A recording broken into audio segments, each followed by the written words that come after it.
Rob Canton owns a farm, as you said, down in Thonotosassa, and he uses it for goat yoga. Now, back in September, they were holding an event there to try to break the world record for goat yoga. 500 or so people showed up, and there were some parking issues that a neighbor complained to the county about.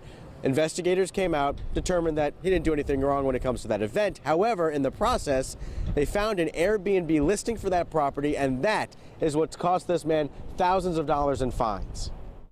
It's about a 4,100 square foot house. Rob Canton's farm in Thonotosassa has a little bit of everything. There's enough room on the beds for 8. Inside and out. Enjoy the outdoors and see the stars at night, but also they can go across the street and get to see what it's like to actually run a goat farm. Goats that Rob uses for goat yoga.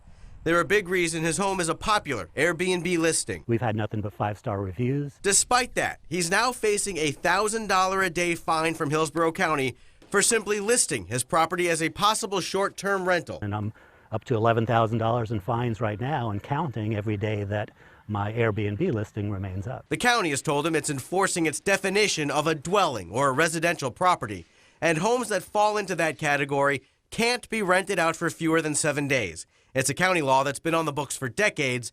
Rob had no idea he was in violation and wonders how many hundreds of other homeowners are too. I'm certainly not alone.